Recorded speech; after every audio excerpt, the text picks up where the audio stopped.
da exposição bíblica, Epístola aos Efésios. O tema de hoje é sujeitai-vos uns aos outros. O texto base é Efésios, capítulo 5, versículo de número 21. Façamos então esta linda leitura do texto da palavra de Deus. Sujeitai-vos uns aos outros no temor de Deus ou de Cristo. Obrigado, ocupe o seu assento. Ou como a tradução BTX, sendo dóceis uns com os outros no temor de Cristo. A vida conjunta da igreja é cheia do Espírito Santo, não resulta em egoísmo, individualismo descontrolado, que busca tão somente o próprio bem ou a própria experiência espiritual, mas o respeito e a consideração de uns para com os outros em honra ao Senhor, o nosso Deus. O versículo é curto, é só uma oração que ele tem, e nós vamos trabalhar aqui, palavra por palavra. Primeiro, sujeitai-vos. Essa palavra sujeitai-vos é a palavra grega hipotasso, que significa subordinar, estar sob obediência, ser obediente ou dócil. O que é ser dócil? É que apresenta um temperamento fácil, é alguém maleável de se dar, manso, brando, que aprende, é alguém que aprende com facilidade. Também significa tornar-se subserviente, que consente em servir ao outro. É uma atitude voluntária, não é nada forçado, é voluntário, de ceder e cooperar. E também essa palavra usada, ela é rica em significado, ela é usada no termo militar grego, que significa organizar divisões de tropa numa força militar sob o comando de um líder. Então veja, tinha um líder, um capitão, e ele tinha as tropas. Ele fazia as estratégias de guerra e colocava cada tropa em um devido lugar. Colocava uma pessoa nesse lado, a pessoa no outro lado, e ele que designava tudo ali. Então, essa palavra sujeitai-vos aqui tem todos esses significados. Em resumo, tá? Em síntese, uma visão geral, um panorama aqui para a igreja sobre a subordinação, ou seja, a sujeição, envolve algum sentido de hierarquia, posição.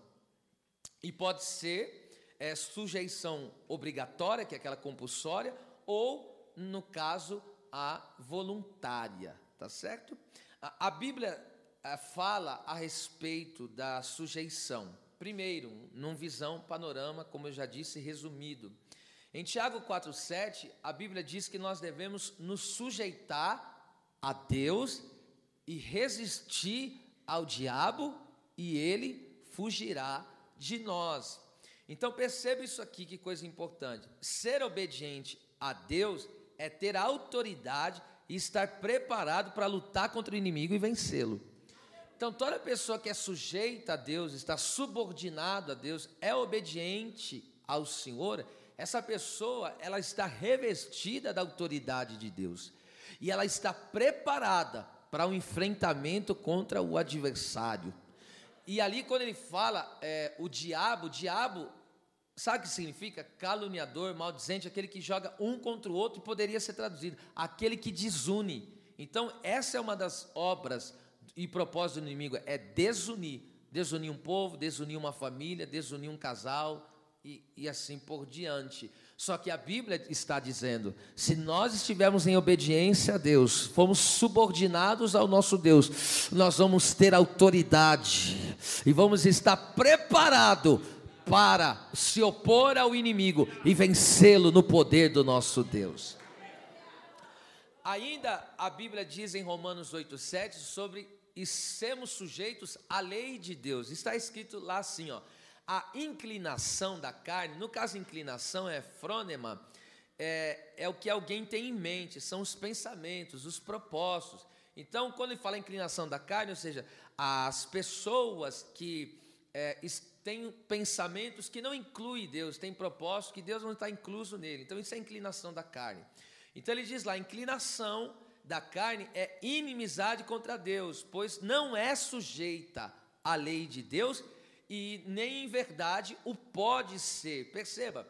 Então, os pensamentos e propósitos carnais, isto é, a vida que não inclui, não reconhece, não glorifica a Deus. Então, os pensamentos carnais, as inclinações carnais, é tudo aquilo que uma pessoa faz e não inclui Deus naquilo. É aquilo que a pessoa faz e não tem respaldo da palavra para fazer o que está fazendo. Isso é inclinação da carne. E essa inclinação da carne, ela leva para um lugar só, para a morte, diz a Bíblia Sagrada. Mas a inclinação do Espírito leva para a vida. Glória a Deus. Então, veja só. E a Bíblia diz que a pessoa que está inclinada, ele se inclinou para a carne, ele não pode se sujeitar à lei de Deus. A lei de Deus é aquilo que Deus nos ordenou, é todo o mandamento bíblico, desde Gênesis a Apocalipse, tudo que Deus nos deixou como ordenança, que a gente tem que fazer e o que a gente não tem que fazer. Isso é a lei de Deus, é os mandamentos de Deus, porque quando fala de mandamento, a pessoa só pensa naquele, não roubar, não matar, não adulterar, não fazer imagem de escultura, etc. Mas não é só isso, lei de Deus é tudo o que Ele nos deixou como sua ordenança, é a vontade dEle estabelecida para que nós sigamos essa vontade, isso é a lei de Deus para nós, tá certo? Então, a pessoa que se inclina para a carne, ela fica incapaz de se sujeitar à lei de Deus, ela não consegue obedecer à lei de Deus, porque a inclinação da carne tira toda a capacidade e competência de se sujeitar à lei de Deus, aquilo que Deus estabeleceu como a sua vontade. Então, primeiro, Deus quer que a gente seja sujeito a Ele. Segundo, Deus quer que a gente seja sujeito à sua lei. Ainda terceiro, sobre a sujeição, em 1 Pedro 2,13, Pedro diz assim, ó, sujeitai-vos a toda ordenação humana por amor do Senhor. Quando ele está falando aqui ordenação humana, está falando do governo, está falando do Estado, tá certo? Então aqui no nosso país é um Estado, então ele tem as suas leis que compõem, né, a sua Constituição, e aqui nós somos regidos por essa lei, e foi Deus que instituiu a lei, por causa da questão aí, do pecado desenfreado que os homens tomaram, Deus então regula agora a lei, para quê? Para que o malfeitor seja castigado e a pessoa de bem seja livre disso, seja protegida, seja guardada. Por isso que tem a polícia civil, etc, etc. Então agora veja só, Deus estabeleceu o Estado, o governo, para ser um agente da justiça. É para ser um agente da justiça de Deus, tá certo? Para refrear o mal mediante o castigo do malfeitor, como eu disse, e a proteção das pessoas de bem da sociedade. Só que o Estado, o governo, ele tem um limite para a nossa obediência a ele. E onde está o limite de se obedecer o Estado, o governo? O limite de sujeição ao Estado, o governo, é quando eles contrariam a palavra de Deus. Por exemplo, Pedro, aqui se viu isso em Atos 5:29, quando ali eles estavam pregando o Evangelho, pregando a palavra, e ali os homens pegaram e prenderam a Pedro e os irmãos, e falaram para ele, ó, se vocês voltarem a pregar neste nome, falarem neste nome, vocês vão ser levados presos, vão apanhar muito, vão ser castigados. Aí Pedro pegou e disse, mais vale obedecer a Deus do que obedecer aos homens. Então o único momento que eu não estou sujeito a obedecer qualquer pessoa que seja, é se ela saiu da palavra de Deus. Se aquilo que ela me impõe para obedecer está fora da palavra de Deus, contraria as Escrituras, então eu não preciso lhe obedecer, tá certo?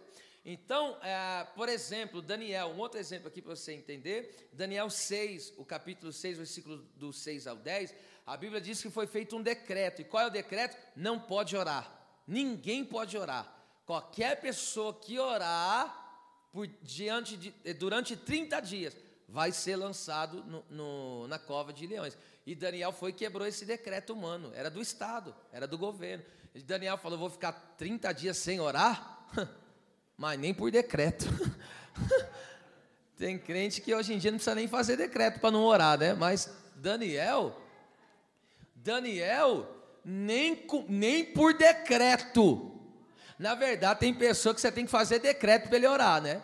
Agora, Daniel, que era crente, aleluia, oh glória a Deus. Será que tem crente Daniel aqui também? Daniel pegou e falou, o quê? 30 dias sem orar? 30 dias sem recompensa espiritual? Estou fora. 30 dias sem trabalhar, 30 é o número do salário do trabalhador. Quem não ora não tem recompensa. Enfim, aí o que acontece? Ele pegou e quebrou o decreto do Estado, do governo. É a mesma coisa se no dia de amanhã chegar e falar, você não pode mais pregar contra o pecado. Eu vou continuar pregando. Ah, mas se você pregar contra o pecado, nós vamos, enfim, vamos te penalizar. Eu não tenho como fugir das Escrituras. Entende? Então, o limite do Estado está na palavra. Tá certo? Todos têm que se submeter à palavra de Deus. Toda autoridade tem que se submeter à autoridade da palavra de Deus. Glória a Deus. E quarto, ainda dentro dessa visão panorâmica, a Bíblia diz também em Hebreus 13:17, obedecei aos vossos pastores e sujeitai-vos a eles, porque isso aqui me faz chorar, porque velam por causa da vossa alma.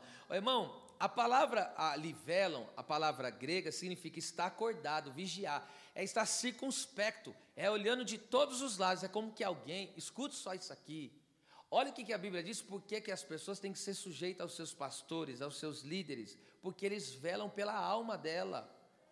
Não está falando simplesmente vela pelo bem-estar físico, não, está falando que vela pela alma, pela salvação dessa pessoa. E agora, olha só que coisa tremenda, a alma, ela tem valor eterno. Eu vou repetir essa, a alma, ela tem valor eterno. Os lobos da vida, ou seja, a carne, o mundo e o próprio inimigo, a Bíblia diz em 1 Pedro 5,8, sede sóbrios e vigiai, porque o diabo, vosso adversário, está ao derredor, buscando, bramando como leão, a quem possa tragar. Então o inimigo quer destruir, e a carne quer nos pegar no pecado, o mundo nos persegue para que a gente desista da nossa fé, e o adversário a todo custo usando todas essas situações para tentar nos devorar. Agora veja o trabalho pastoral tremendo, porque existem pessoas que acabam entrando na carne, no pecado, aí o trabalho pastoral, ir lá e restaurar essa pessoa. Lembra quando Pedro foi, ele entrou na carne. Como que ele entrou na carne? Negou o nome de Jesus, entrou na carne, mas Jesus não foi, não restaurou ele, por quê? Porque o pastor vela pela alma da ovelha. Existem pessoas que a gente vê que está se distanciando, né? Ele não tem noção disso, mas a gente que está numa posição privilegiada, no monte com Deus, veja, obedecei aos vossos pastores, sujeitai-vos a eles, seja sujeito, é um mandamento bíblico. A única maneira que você não deve me obedecer é se eu sair fora da palavra. Se eu sair fora da palavra, um exemplo, chegar aqui, colocar imagem de escultura e falar, agora nós vamos adorar esse pau aqui. Ô irmão, aí você fala, quem vai dar de pau é nós e você, pastor. Então,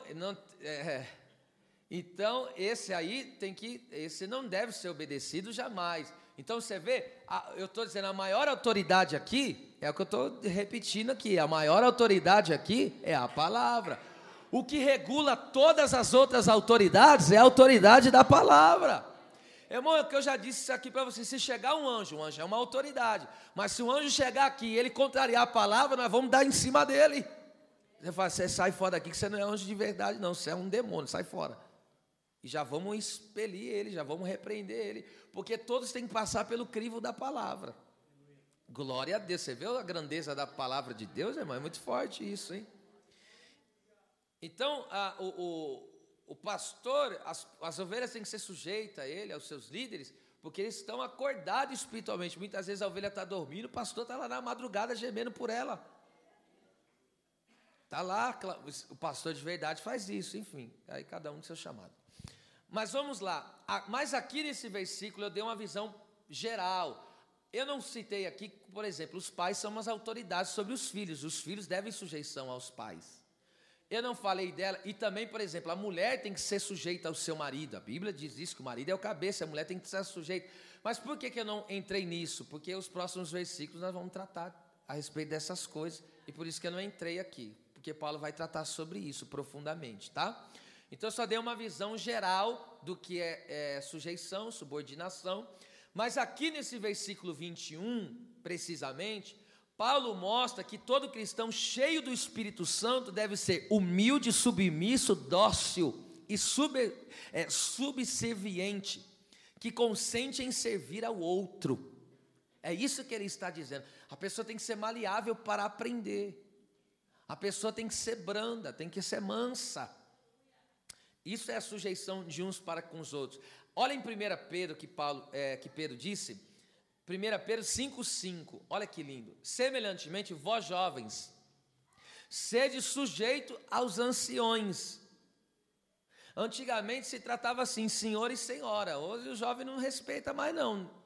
Pode ter cabeça branca, pode ser quem for, é capaz de xingar ainda, o negócio está feio.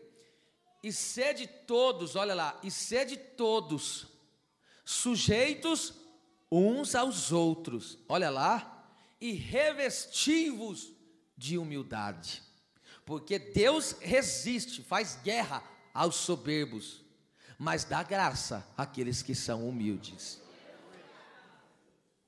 Isso aqui vocês já têm conhecimento, mas essa palavra revesti-vos, que melhor é traduzida por cingir, a palavra grega é enkombolmai, que significa amarrar um pedaço de pano ou um avental.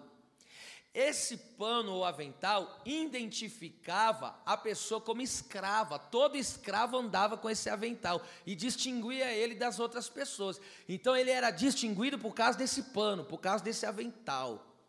E também eles usavam esse avental, esses escravos, para manter-se limpo enquanto trabalhavam. Olha só, eles trabalhavam, mas não se sujavam. Qual é a aplicação aqui, pastor, que Pedro está trazendo? Ou seja, a marca distintiva do cristão é a ausência de arrogância. Ele é humilde e anda na pureza. Porque olha só que coisa também, ser revestido de humildade aqui é você se esvaziar do seu eu, se esvaziar de si e viver na dependência de Deus. E na pureza, sem se sujar. E olha só que coisa tremenda isso aqui, somente alguém trajado com o avental da humildade, esse é o avental que Deus vem colocar em nós aqui nessa noite. A minha oração é que cada um de nós saiamos daqui com o avental da humildade, essa seja a marca do servo de Cristo, a sua humildade na presença de Deus e dos homens.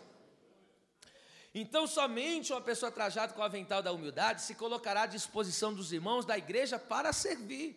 Então, aqui, se sujeitar uns aos outros, é servir uns aos outros com humildade. Somente as pessoas humildes que se disporão a servir outras pessoas. Somente a humildade. Que Deus possa nos esvaziar de toda a prepotência, de toda a soberba, de toda a vanglória humana. No sentido espiritual, escute, no sentido espiritual dessa palavra sujeição, cada membro do corpo de Cristo está bem posicionado. Nós somos membros do corpo de Cristo. Então, um é a boca, o outro é o olho, o outro é o ouvido, o outro é o dedo, o outro é o rim, o outro é o coração, o outro é o pulmão, etc, etc. Então, cada membro está bem posicionado, pois Jesus, o capitão da nossa salvação, nos organizou nas divisões de tropas sob o seu comando. Então, cada soldado de Cristo guarda a sua posição e o seu posto. Lembra o significado da palavra sujeição? No termo grego, organização de tropas sobre um comando de um líder. Então, veja, nós somos soldados de Cristo e Ele nos posicionou. Cada um aqui tem que estar posicionado na onde Deus te colocou. Mas nós estamos vivendo um grave problema, minha gente. Pastor, qual é o problema que nós hoje estamos vivendo? Nós estamos vivendo um problema que tem gente que não sabe qual é a posição dele e não assume a posição dele. Pastor, mas tem problema com isso? Muito. Por que você acha que Urias morreu? porque alguém saiu da posição. Eles estavam em filas de guerra. Aí Joabe pegou e falou: deixa ele sozinho e sai. Saíram da posição. Quando saíram da posição, os inimigos atacaram Urias e ele morreu, ele e mais alguns de Israel. Agora você vê porque começa gente desviada da congregação, gente enfraquecer, porque tem gente saindo da posição. Então veja, tem gente que ainda não entendeu e vive uma vida egoísta, onde ele só consegue enxergar a si próprio, a sua vida, os seus próprios problemas, mas enquanto nós não trabalharmos a nossa mente, fazer a nossa mente entender que a gente faz parte de um corpo, a gente faz parte de um corpo, e Deus nos posicionou, cada um aqui tem uma posição. Pastor, eu sou a unha do corpo, mas é a unha, filho, você é importante de igual forma. Pastor, eu sou os cílios do corpo. Ô meu filho, eu sou a sobrancelha do corpo. Está deixando o corpo bonito, filho. Você já viu a pessoa sem sobrancelha, como vai ficar estranho? Eu quero que você entenda a espiritualidade que há nisso. Oh, glória seja dada ao nome do Senhor. Mantenha a sua posição. Fique na posição que Deus te colocou. Porque se você sai da posição, você enfraquece outro membro do corpo. Os membros estão todos interligados. A mão aqui está interligada com o braço está interligado aqui, ó, o cotovelo, e aqui o antebraço. E aqui está grudado com o tronco, e o tronco está ligado com o pescoço está ligado com a cabeça, está tudo ligado. Se alguém sai da posição, irmão, dá um problema tremendo. A gente tem que pedir graça para Deus e viver essa mentalidade espiritual. Agora veja isso aqui comigo, em Josué 5,14, eu só vou citar o texto. Josué 5,14 mostra isso, que o Senhor é o nosso capitão e nos posicionou na guerra, porque Josué estava para enfrentar as muralhas de Jericó. As muralhas de Jericó eram invencíveis, eram descomunais. E aí, agora, Josué não sabe o que fazer para vencer aquelas muralhas, mas de repente, desceu o anjo do Senhor. Aí o Josué não sabia quem era ele, nunca tinha visto, nunca tinha tido um contato, uma experiência com o anjo do Senhor, que era o próprio Deus manifesto. Eu já vou te dar a prova bíblica que era o próprio Deus ali em teofania. Isso se chama teofania na teologia, é aparições de Deus, manifestações de Deus em forma angelical. O Antigo Testamento ele fazia isso, era o próprio Cristo já, ali uma pré-encarnação de Jesus. E por que eu sei que era o anjo do Senhor? Porque Josué depois adorou ele e ele não rejeitou a adoração. Anjo não pode ser adorado. Todo anjo, o Apocalipse, João 19:10, se não me engano, ele foi prostrar e adorar um anjo. O anjo falou: se levanta que eu sou conservo teu, adora só a Deus. Então o anjo não pode receber adoração. E por isso que eu sei que esse anjo era o próprio Deus. Agora vamos lá. O anjo desce e ele desce com a espada desembainhada, com a espada nua. Deus sempre pronto a pelejar por nós. Amém. E ele está no pé de Jericó. Aí o Josué, aqueles, eu sempre digo isso, pernambucano sangue na goela, pegou e falou assim: é dos nossos, é contra nós. Aí o anjo do Senhor falou: baixa, filho, baixa essa espada, porque eu sou príncipe ou capitão do exército de Deus.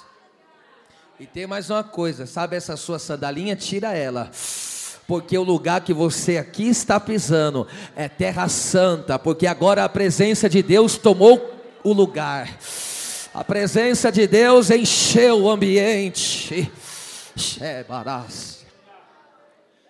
Agora veja só, o Josué estava sujeito, subordinado ao anjo do Senhor, o próprio Senhor.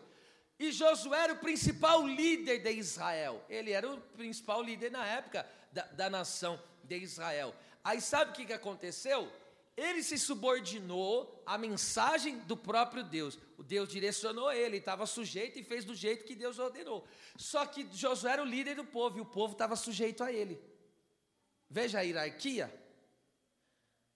O anjo não chegou e já falou direto para o povo. Até o próprio Deus, ele respeita a hierarquia que ele mesmo estabeleceu. Até ele respeita.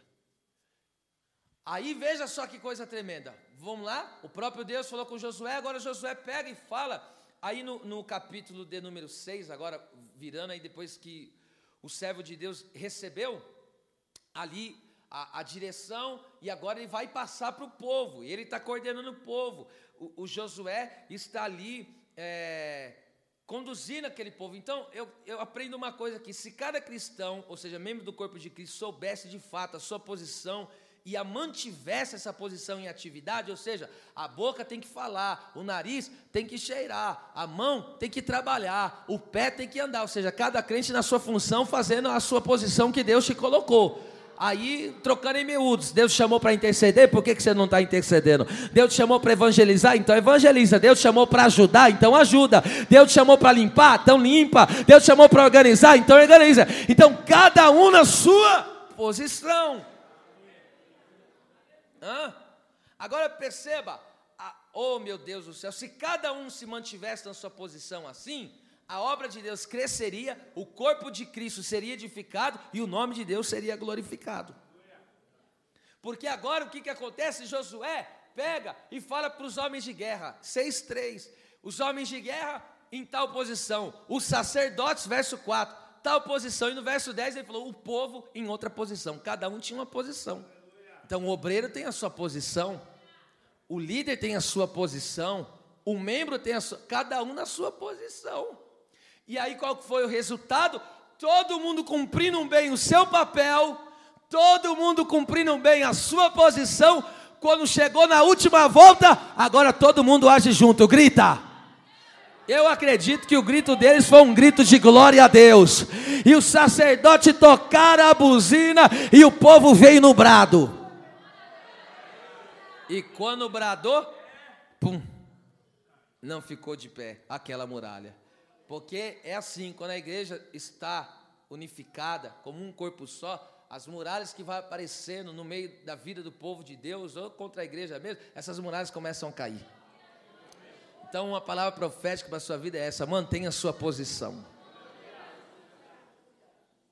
Porque, escute, se nós não houvermos essa sujeição de uns para com os outros, essa brandura, essa mansidão uns para com os outros, essa gentileza uns para com os outros, esse servir uns aos outros, veja, olha só, se os olhos não estiver sujeito aos pés, porque os olhos, escute só, ele tem a questão, o olho tem que funcionar enxergando, e aí o corpo está andando, só que os olhos estão enxergando, aí os olhos pegam e avisa, qual que é o aviso? Cuidado, tem uma pedra ali. Se não houver sujeição, o pé vai dizer, não estou nem aí porque você está falando. Aí ele vai o quê?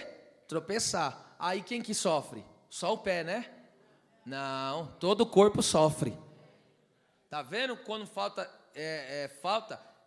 esse ser subserviente, ou seja, servir, ter esse coração maleável, tocar os nossos irmãos, tocar a igreja do Senhor, servindo. Jesus nos deu o maior exemplo de ser um grande servo de Deus. A maior posição que nós podemos chegar aqui na terra é de ser servo e serva do Senhor. Porque, conforme você já sabe, essa é a posição que Cristo viveu, tá certo? Agora veja, sujeitai-vos a quem? Uns aos outros. Essa palavra, uns aos outros, aqui é a palavra grega, alelon, que significa reciprocamente ou mutuamente, é aquilo que tem correspondência entre uma parte e outra, é como um abraço, a pessoa abraçou e foi abraçada, houve reciprocidade, houve mutualidade aí. Sabe o que Jesus disse? O meu mandamento é este, que vos ameis uns aos outros, assim como eu vos amei. Olha só, amei uns aos outros, assim como eu vos amei. Então entenda uma coisa, Jesus estabeleceu o padrão de amor entre o seu povo, como? Assim como eu te amei.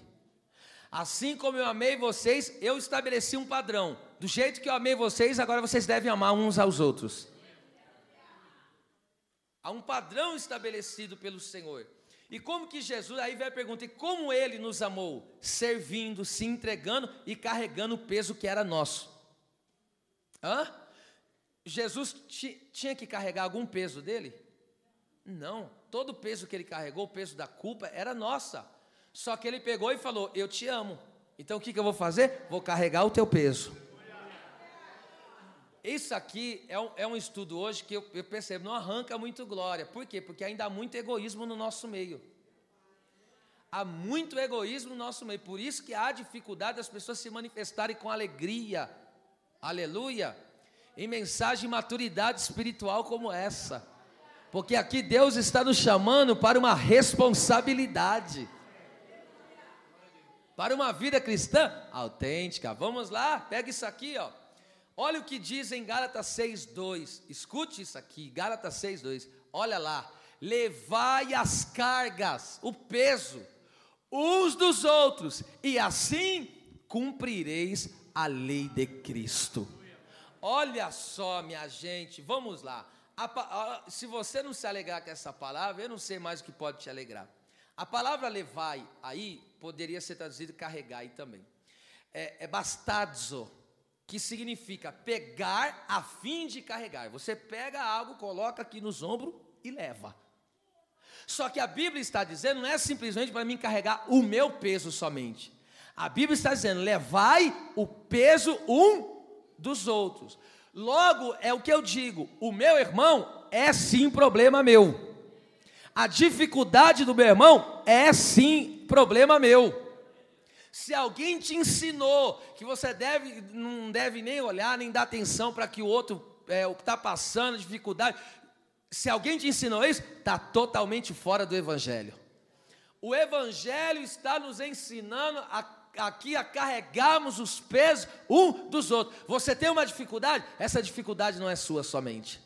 Essa dificuldade é de quem faz parte do corpo do Senhor Jesus Cristo.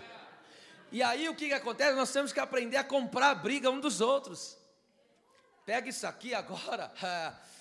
Esta palavra aqui, levai, que eu já falei o significado, pegar a fim de carregar. Essa palavra era usada para uma mãe que carregava o filho no ventre. E ventre fala das entranhas, que tem a ver com o quê? Com compaixão. E o que tem a ver com compaixão? Sofrer com. Compaixão é sofrer com a pessoa, é sentir o que ela sente. É me colocar na posição dela e sentir, tentar sentir o que ela está sentindo. Oh Deus. Por isso a Bíblia diz, em Lucas 7,13, Jesus viu uma mulher que era viúva, ou seja, o marido já tinha morrido, e agora o filho também morreu. E detalhe, o filho era único. E aí o texto diz, e vendo o Senhor Jesus, a mulher, se moveu de íntima compaixão. Isso é, se moveu das entranhas.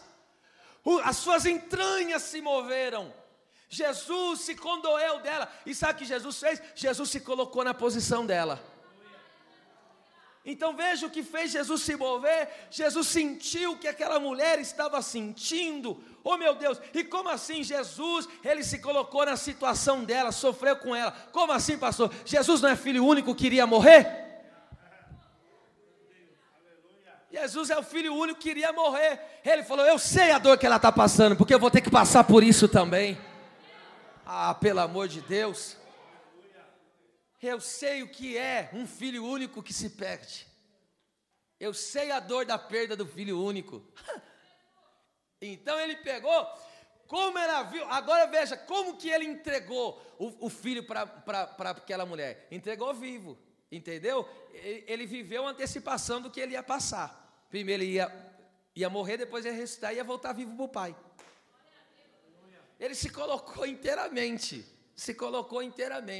ali na situação daquela mulher. Agora pega isso aqui, oh meu Deus, isso aqui é muito tremendo.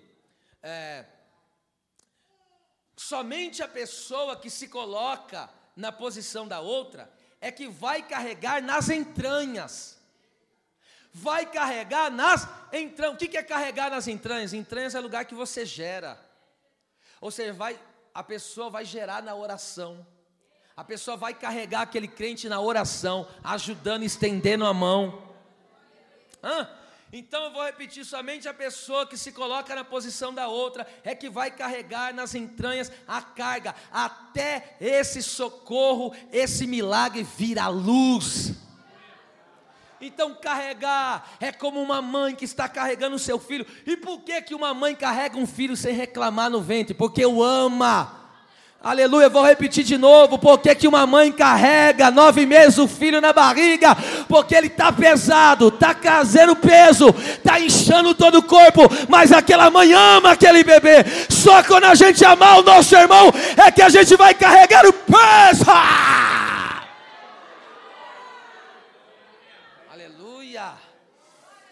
Aleluia! E aqui compaixão, eu já disse, é você se colocar, é você se ver como se você estivesse lá. Aí como que você age pensando no que o irmão está passando? Imagine, alguém lá que está passando necessidade. Aí você se coloca na posição dele. O que você vai fazer na hora?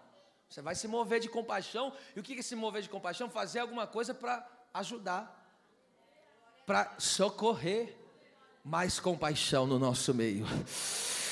Aleluia. Levai as cargas uns dos outros.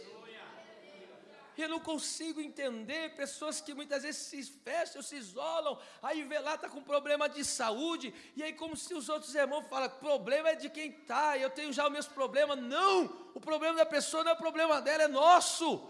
O mesmo Pai que é nosso, o mesmo pão que é nosso, o mesmo perdão que é nosso. Aleluia, também, as dificuldades também, nós temos que, você carrega a minha, eu carrego a sua. Isso aqui é o que eu digo, isso aqui é outro nível de vida espiritual, isso aqui é uma maturidade tremenda, entende? Porque é gostoso quando você trabalha, investe só na questão da sua vida, mas eu vou dizer, mais gostoso ainda é quando você trabalha por outras pessoas. Vocês já ouviram isso aqui? Quando é que Deus virou o cativeiro de Jó? Quando investia na vida dos amigos dele em oração. Ei, quem que estava pior, Jó ou os amigos? Incomparavelmente, Jó estava no caco, Jó estava quebrado, arruinado, mas ele colocou a dor dele de lado e se dedicou em orar pela salvação dos amigos. Alabaxanda candarácia. Agora você entende por que Deus socorreu ele 2 vezes mais? Porque ele se dedicava em socorrer outras pessoas, em carregar o peso de outras pessoas. Oh, meu querido irmão, entenda que dentro aqui desse lugar, aqui dessas centenas e centenas de pessoas que estão aqui dentro hoje, glória esteja dada ao Senhor. Aqui cada um está carregando um peso. Só que a lei de Cristo é esta: levai as cargas uns dos outros. Glória a Deus. Então, o problema do meu irmão também é um problema meu. Então, fiquei sabendo do que ele está passando. Posso ajudar financeiramente? Então, vou ajudar. Não tenho condições, mas eu tenho outro jeito de fazer. Vou para o joelho, vou para o jejum. Alguém te falou, estou com um filho assim tal, estou com um marido assim tal. Guerreia por essa pessoa. Entra na briga junto com ela. Vai ficar deixando ela carregar o peso sozinho? Cadê o amor cristão nesse negócio? Aleluia. Agora pega isso aqui. Só assim cumprireis a lei de Cristo. Ó. Só assim cumprireis a lei de Cristo. A palavra cumprireis aqui, anapleró, significa completar algo. É encher completamente. É por isso que toda pessoa egoísta é incompleta. Nunca enche. Todo egoísta é incompleto. Eu vou repetir isso aqui de novo. Toda pessoa egoísta que vive só para si é incompleta.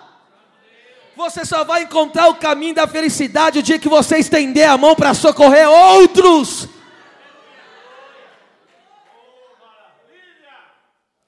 Escute, porque para ser cheio completamente e para viver um milagre na minha vida, ser socorrido na minha casa, o que eu tenho que aprender? Eu preciso aprender a encher as vasilhas dos meus vizinhos. A mulher estava lá no maior pindaíba, os credores, tu conheces a história, os credores estão vindo, vai levar meus filhos. Qual que é a direção de Deus? Pega os vasos dos teus vizinhos Então, antes de encher o vaso dela, ela teve que encher os vasos dos vizinhos. E alguém chega aqui nesta noite e está dizendo: eu estou quebrado e estou precisando de cura. Aí Deus está dizendo: eu vou te usar para curar alguém.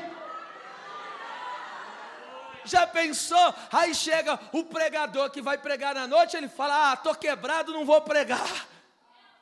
Estou cheio de tristeza, não vou pregar. Mas pera lá. Ei, meu filho, nós somos chamados para carregar as cargas um dos outros. Aí tem hora que a gente tem que colocar o nosso problema de lado para atender quem está sofrendo mais do que a gente. E aí quando a gente cuida do problema de alguém, Deus fala: agora eu cuido do teu. Agora eu... Terabaxéria! Aleluia. Shemi Kassamaya Karamande Kovasaia. Aleluia, a mansão de Deus que Ele derrama aqui nesta noite.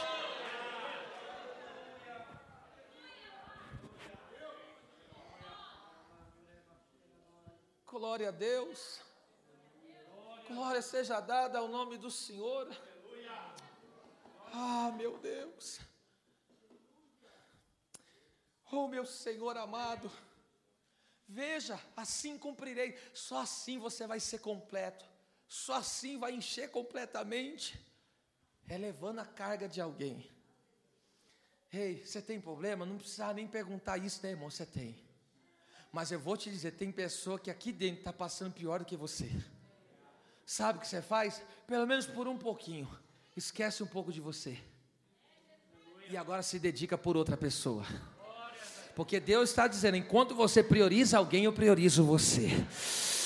Quando você aprender a estender a mão para alguém, eu vou estender a mão para você. Porque quando você está se abrindo mão de si próprio para servir a outro, nós estamos imitando a Cristo. Cristo abriu mão de si próprio para servir, para tocar a outros. Oh meu Deus, glória a Deus. Oh meu Deus. Oh, irmão, peça para Deus esse sentimento, Deus dá. Você sabe que tem pessoa, chora por essa pessoa, entra dentro da situação dele, para você ter os sentimentos de compaixão. Entra, você pega e entra, e você fala: meu Deus, e aí você vai chorar diante de Deus como se fosse você mesmo. Porque aí você vai entender que você faz parte do corpo. Sabe por que tem muita gente que não sente o sofrimento do irmão? Porque não está no mesmo corpo. Aquilo que a cabeça sente, o corpo sente. Aquilo que a mão sente, toda parte do corpo vai sentir. Agora você entende por que tem pessoa que está aleatória, não está nem aí pelo que os outros passam, porque está fora do corpo. Somente quem pertence ao mesmo corpo vai sentir as dores do corpo. Aleluia. Levante essas duas mãos aos céus, pelo amor de Jesus Cristo. A minha oração é que o Espírito Santo dê a mentalidade de Cristo aqui agora para nós, e nós possamos cuidar uns dos outros, levar o peso uns dos outros, porque assim cumpriremos a lei do Senhor. Glória a Deus. Vamos lá, para finalizar, vamos finalizar esse mistério. Sujeitando-vos, sendo dóceis uns aos outros, servindo uns aos outros, abençoando uns aos outros, orando uns pelos outros, estendendo a mão uns aos outros, socorrendo uns aos outros. Aleluia. Então, sujeitando-vos uns aos outros, na onde? No temor de Deus, no temor de Cristo. Vamos lá. A palavra temor aqui é phobos, da onde se origina fobia, é medo mesmo. Só que aqui nesse contexto, essa palavra grega phobos significa reverência, respeito, honra. O temor de Deus significa um profundo e reverente sentimento de responsabilidade perante o Senhor. Então a pessoa que teme diante das situações da vida, ela teme a Deus, diante das situações da vida, ela tem um senso de responsabilidade. Agora você vê que toda pessoa irresponsável não teme ao Senhor. Veja isso aqui. Primeiro, acima de tudo, Deus deve ser temido por quem Ele é. E quem Deus é? Deus, Ele é Deus. Deus deve ser temido por quem Ele é. E quem Ele é? Ele é Deus, Criador dos céus e da terra. E é Ele que diante do seu trono branco, súbria, irá julgar. Detalhe, Deus um dia irá julgar anjos e seres humanos. Todos os anjos, os que no caso hoje estão caídos, né? No caso Satanás e os demais outros que não tem, a Bíblia não denomina, mas os principados, as potestades angelicais da maldade serão todos julgados diante do trono branco. Inclusive todo ser humano que não temes ao Senhor passará pelo trono branco. Então por que eu tenho que temer a Deus? Mateus 10, 28. Olha o que a Bíblia diz: não tema aquele que só pode ferir o teu corpo. Os homens, tema aquele que pode matar o teu corpo e jogar a tua alma no inferno juntamente. Sabe o que Jesus está dizendo? Tema somente ao teu Deus. Tema somente ao teu Deus.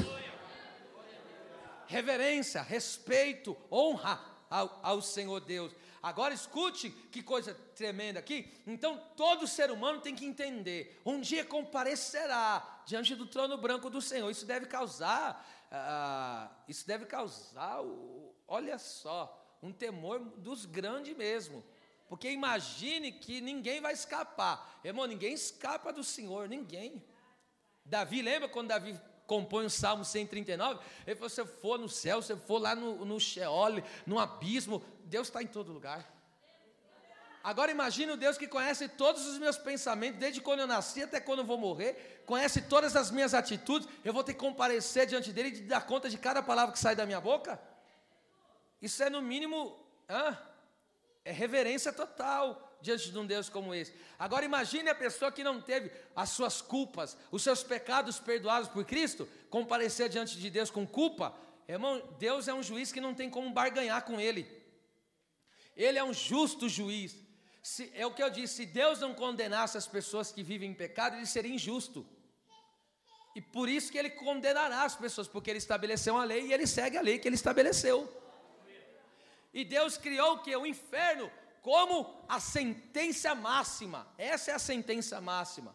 Então Deus deve ser temido. Deus deve ser grandemente temido. Vamos lá, escute isso aqui.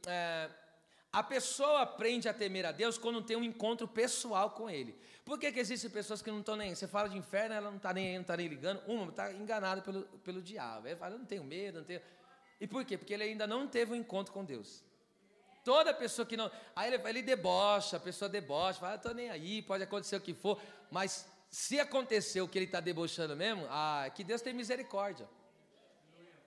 Porque se ele visse os demônios que vêm buscar ele quando morre e leva no lugar de tormento, ele não brincava assim. Tem gente, se tivesse esse temor a Deus, não ficaria no vício que está, não ficaria em pecado do jeito que está, não ficaria. Não ficaria.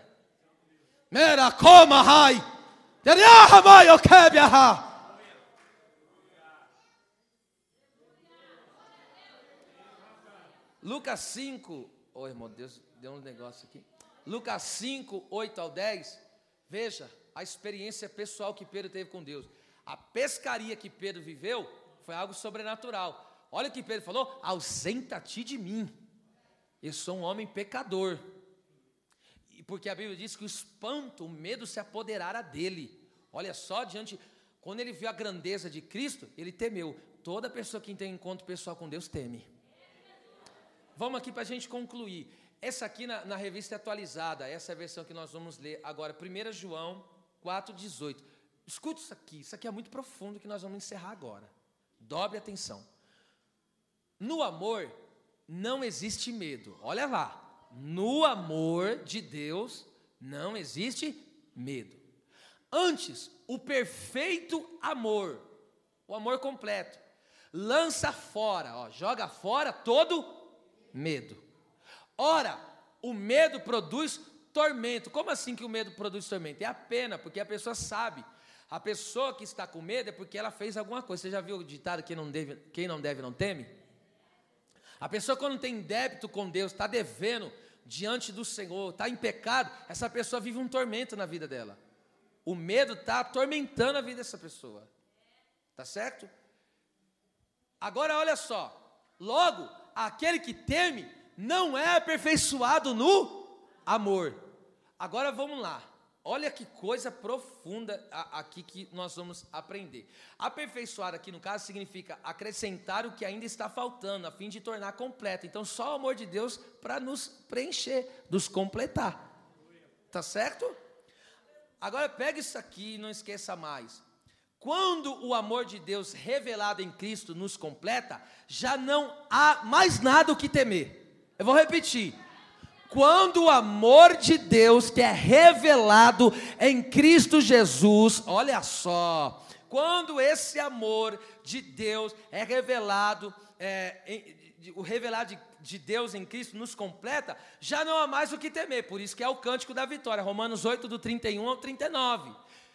Se Deus é por nós, quem será contra nós? Se Deus não poupou o seu próprio Filho por amor a nós, como não nos dará com Ele também todas essas coisas? Quem tentará acusação contra os escolhidos de Deus, se é Deus quem justifica? Quem os condenará, se foi Cristo quem morreu, ressuscitou, subiu à destra do Pai e intercede por nós? Aí vem a pergunta: quem nos separará do amor de Cristo? A tribulação, a espada, a fome, a peste. Aí ele diz: em todas essas coisas, nada me separará do amor de Cristo, porque em todas essas coisas somos mais do que vencedores. Somos como ovelhas mudas, todos os dias levada ao matadouro. Aí Paulo diz: eu estou certo que nem a altura, nem a profundidade, nem os anjos, nem o porvir, nada, nem ninguém poderá me separar a séria. Aleluia. Nada pode te separar do amor de Deus. Nada pode te separar do amor de Deus. A luta não te separa, as dificuldades não te separam, os problemas que você vive não te separam. A pessoa que foi aperfeiçoada no amor de Deus, não tem mais nada que derruba ela.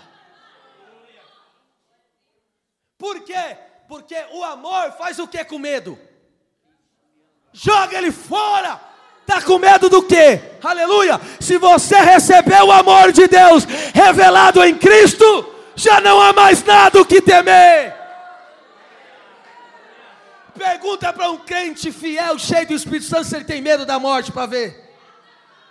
Porque o medo da morte foi arrancado, porque o amor de Deus aperfeiçoou esse crente. Era machara calasai. Era bacana. Olha só, quando as pessoas não são aperfeiçoadas no amor de Deus, o medo de fracassar, o medo da punição os atormenta. A pessoa tem medo: será que vai dar certo? Será que não vai dar? Será que vai acontecer? O que vai ser agora? O que vai ser amanhã? O que vai ser depois? Por que ela está com tanto medo assim? Porque não foi completada pelo amor, não foi aperfeiçoada pelo amor. Mas quem recebeu o amor de Deus em seu coração, não há mais nada o que temer, porque você confia no amor de Deus. Meu Jesus amado, o que é isso? Alguém aqui que está em Cristo Jesus, que foi perdoado, anda em retidão, tem medo de punição? Vai temer o quê se a consciência está limpa? Vai temer o quê se o coração está purificado? Vai temer o quê se está cheio de fé? Não tem mais nada a temer, porque ele crê na grandeza do Deus que ele serve. Oh meu Deus! Foi esse, pega isso aqui, é muito forte. Foi esse medo que fez o povo de Israel ficar longe quando Deus se manifestou no Sinai. Deus entregou a sua lei, Deus entregou os seus mandamentos. Aí o povo, de vez de ficar feliz, oh irmão, Deus desceu. Oh meu Deus, quanto que a gente ora para Deus descer no culto? Quando que a gente ora, Deus rasga o céu e vem com tudo. Aí chegou o dia que Deus falou: hoje eu vou descer com tudo. Irmão, papai falou: hoje eu vou mesmo, hein? Papai desceu lá no monte. Oh, irmão, foi barulho de buzina, de trovoada, e ali Deus, a voz audível de Deus. Só que a Bíblia diz que o povo, com medo da voz, o que o povo fez? Ficou de longe. Oh, eles estavam com medo. Por que estava com medo? Deus está vindo calei. Será que a gente vai conseguir permanecer na presença? Será que a gente vai conseguir caminhar e honrar a Deus? Então eles estavam com medo da punição já. Está vendo? Não tinha se entregado totalmente ao Senhor. Você percebe por que as pessoas temem? Porque não foram aperfeiçoadas no amor.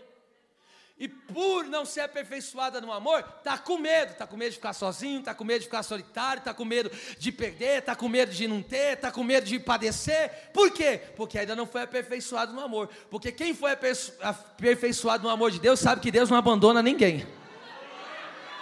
Aleluia. Quem foi aperfeiçoado no amor de Deus, sabe que Deus não perde peleja nenhuma. Que mais? Olha só. O povo, por causa do medo, olha lá, por causa do medo ficou longe, e ainda mais, e não quiseram ter um contato direto com Deus, porque ali, sabe o que aconteceu? Irmão, Deus queria falar com o povo, e aí o povo falou, Moisés, fala para Deus não falar não, intermedia o negócio, Deus fala com você e você fala com a gente, olha só. Não é hoje o que acontece? As pessoas não querem ter intimidade com Deus, só falam, busca por mim, faz por mim, caminha por mim. Não! Deus está te esperando no monte da intimidade. Olha o versículo 20, isso aqui é para encerrar quente mesmo. Êxodo, deixa eu ler o texto aqui, né? Então, o versículo 18 em diante. E todo o povo viu os trovões, Deus descendo no Monte Sinai, e os relâmpagos, e o sonido da buzina, e o monte fumegando. Era fogo para todo lado. E o povo vendo isso, olha lá, aqui poderia ser traduzido, tá? Ficou com medo, por causa do medo, olha, se retirou e se pôs de longe. Irmão, Deus descendo no culto e o povo ficando longe. Esse é o retrato de quem está em pecado. Deus vai se manifestando, Ele vai se afastando. Porque a presença de Deus se aproximando, Ele fala, pera lá, Ele começa a ver as impurezas. Se não tem arrependimento, Ele fala, opa, vou ser condenado. Aí Ele teme. Não foi aperfeiçoado no amor. Versículo 19. Então o povo fica de longe. Tem muita gente servindo a Deus assim. E disseram a Moisés, fala tu conosco e ouviremos. E não fale Deus conosco para que não morramos. Eles estavam com medo do Criador. Meu Deus, a gente fica de noite falando, me leva para mais perto. Me faz ouvir como nunca a tua voz. Aí Deus desce. O próprio Deus desceu lá. Aí aquele povo começou. Não, Deus está falando muito forte lá naquele lugar. E por que o medo está tomando conta? Olha lá, no medo está a tormenta. O medo está a tormenta. Quando é que eu escute, não vou ter medo de Deus, mas eu vou ter reverência. Quando que o medo é trocado pela reverência? Quando eu me arrependo e me prostro diante dEle. Agora estou cumprindo a lei dEle, eu estou fazendo a vontade dEle. Então o pavor, o medo da condenação deu lugar para quê? A honra, a reverência, ao respeito a Deus. E aqui está, versículo 20, gente do céu. E disse Moisés ao povo, não temais, não tenha medo. Vocês estão medo da manifestação de Deus? Não tenha medo, que Deus veio, olha para que Deus veio, para provar-vos, e para que o seu temor esteja diante de vós, para que não pequeis. Então Deus se manifesta forte, fala forte na congregação, revela os pecados para que a pessoa abandone ele. Para quê? Para que a pessoa aprenda a temer ao seu santo e poderoso nome, e não venha mais sair daqui e envergonhar o nome do Senhor. Agora perceba a palavra provar-vos, olha lá, meu Deus do céu, isso aqui ai meu Deus, é de voar. A palavra provar aí, a palavra hebraica é nassá, que significa provar a qualidade de. Ou seja, Deus está provando a qualidade de crente que nós somos. essa palavra, sabe quando que ela foi usada? Ela foi usada no dia que Deus pediu. Deus falou para Abraão, Gênesis 22, 1, e provou Deus a Abraão, me dá o seu filho. Agora veja só como que Abraão estava aperfeiçoado no amor.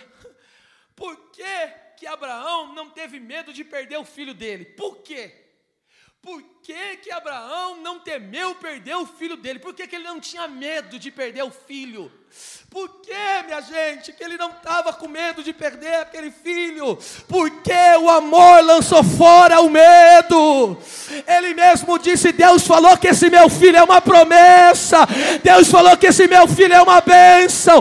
Deus falou, eu confio nele, eu acredito nele. Se for preciso, ainda que Isaac morra, Deus vai ressuscitá-lo. Ainda que eu queime ele em sacrifício, Isaac vai se levantar das cinzas.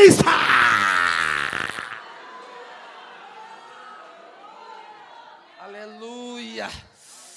Stega manda na siederebasúpia. O amor lança fora o medo.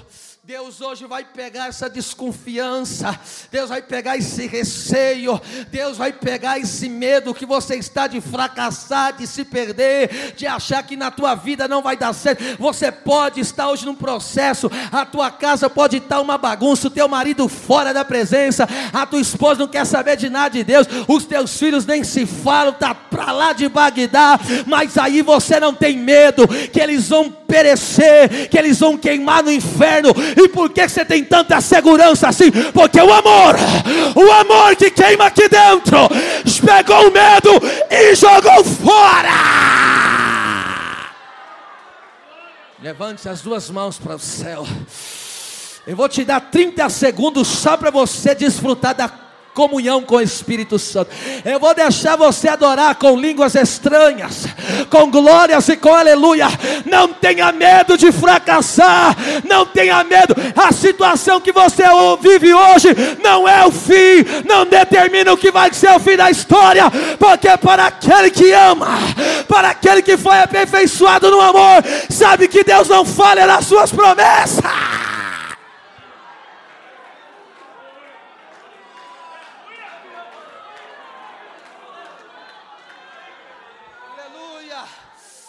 Manaka shande kanderebacaia, alabashere me canta lebacobe darasai. Ali quando ele foi pegar e ele foi matar Isaac, olha que ele foi matar Isaac, Deus falou: não faça esta coisa, agora sei que tu me amas, agora sei que temes o meu nome. Aleluia. Logo o temor a Deus está relacionado à nossa entrega de todo o coração. Eu falei, acho que esses dias para alguém isso.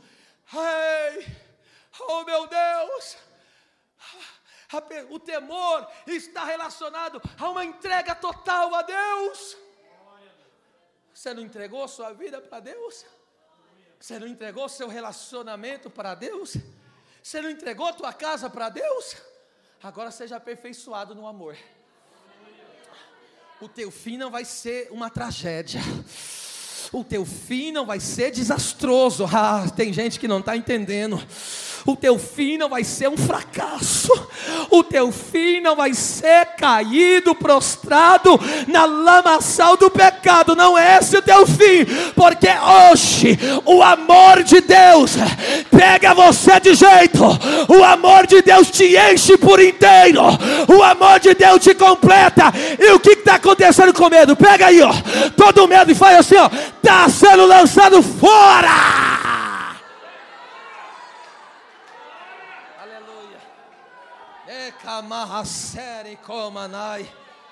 Era uma séria. Deus usou este evento com Abraão na prova do seu filho para afirmar o caráter genuíno da fé e o amor de Abraão para com Deus. Ele foi aperfeiçoado no amor do Senhor. Era uma candaraia. Há pessoas que estão aqui que têm passado provações, não é uma tentação, uma incitação ao pecado do diabo, é provação de Deus mesmo. Você tem passado situações, Deus tem permitido, e você tem passado provações na saúde, provações da família, provações do ministério, provações financeiras, mas Deus está dizendo aqui, hoje você está sendo aperfeiçoado no meu amor, eu estou completando a sua vida, até que você seja aperfeiçoado no meu amor, porque agora o meu amor aperfeiçoado em você, o medo sai agora, o medo sai agora, o receio sai agora, sai, em nome de Jesus, aleluia, glória a Deus. Que me raça. Há pessoas aqui que estão vivendo uma luta espiritual muito grande. Creio, não creio, vou, não vou, vai ou não vai, acontece ou não acontece, mas Deus está dizendo: eu te preencho, eu te aperfeiçoo com meu amor, com meu amor. Encerrei. A pessoa que ama e teme a Deus se entregará totalmente, sem reservas, para servir a Deus, a igreja e ao seu próximo. As palmas do Senhor.